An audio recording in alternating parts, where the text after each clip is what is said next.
नमस्ते. मी शिल्पा आकार रंगोळी मराठीमध्ये तुम्हा सगळ्यांचं स्वागत करते. आज आम्ही घेऊन आलोय हळदी कुंकू अक्षरलेखन रांगोळी. पूर्वी अक्षरलेखन करणं रांगोळीमध्ये फारच कठीण होतं, पण आजकाल रेडी रांगोळीमुळे ते खूपच सोपं झालेलं आहे.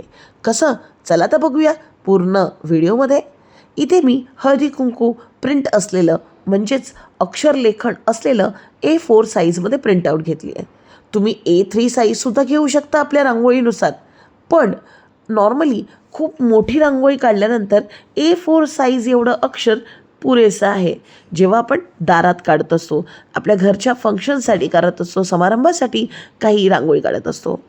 A4 प्रिंटआउट आणल्यानंतर 175 मायक्रॉनची OHP शीट मी इथे घेतली आहे आणि ती त्या प्रिंटवर सेलोटेपने स्टिक करून घेतली आहे.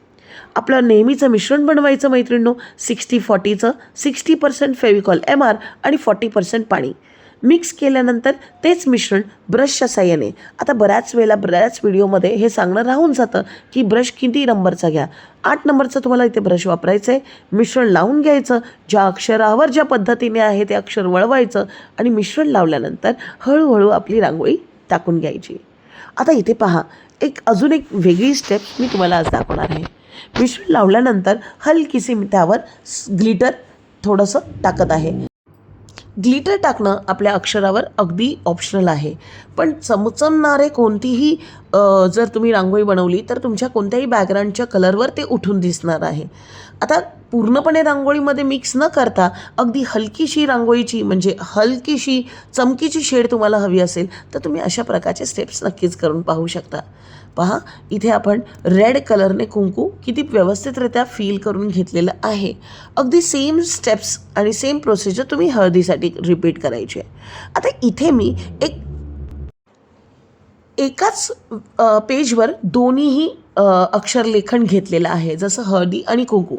आता मैत्रिणींनो, तुम्हाला तुमच्या रांगोळीच्या पद्धतीनुसार हे सिलेक्ट करायचं आहे. तुम्ही एकत्र हळदी कुंकू लिहून ठेवू शकता किंवा वेगवेगळंसुद्धा आपण हळदी कुंकू कट करून लावू शकतो. आता अक्षरलेखन का करावं? पूर्वी ना मला कधीच ह्या प्रकार किंवा रांगोळीवर काही लिहून ठेवण्याचं एवढं आवडायचं नाही.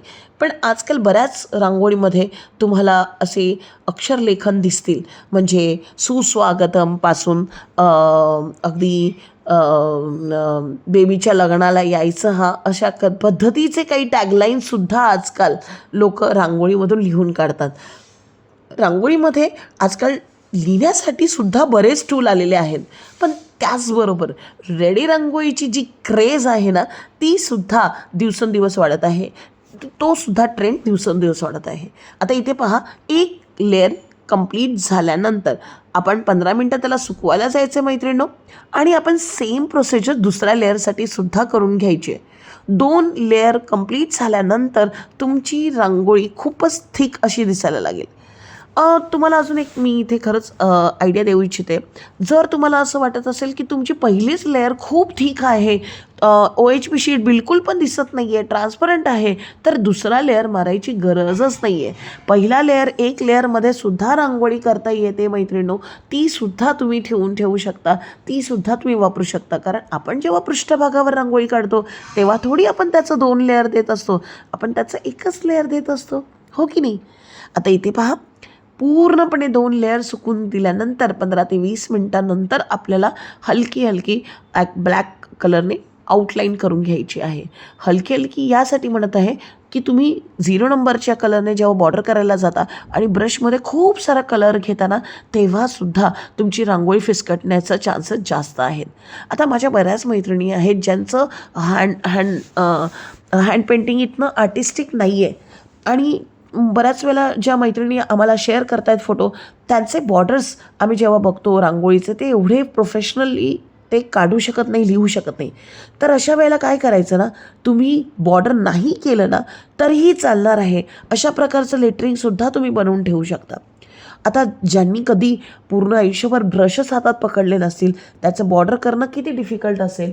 सो हळदी कुंकूला किंवा कोणत्याही अक्षराला जर तुम्हाला बॉर्डर करायची नाही आहे तर तुम्ही एकतर कॅमलिन पेंट मार्करने व्हाईट बॉर्डर करून घ्या, नाहीतर ब्लॅक पेंट मार्करने तुम्ही परमनंट पेंट मार्करने तुम्ही बॉर्डर करून घ्या.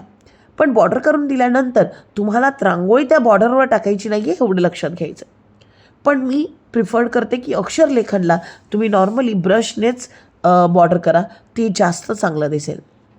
आता इथे तुम्ही पाहू शकता की जवळपास आपलं अक्षरलेखन रांगोळी इथे बनून रेडी आहे. मैत्रिणींनो, तुम्ही या दोन्ही लेटर्सना वेगवेगळ्या पद्धतीने तुमच्या रांगोळीमध्ये वापरू शकता. म्हणजे हळदी वरती ठेवून कुंकू आपण त्यामध्ये खाली लिहून ठेवू शकतो किंवा लिहून डेकोरेट करू शकतो, म्हणजे बनवून डेकोरेट करू शकतो.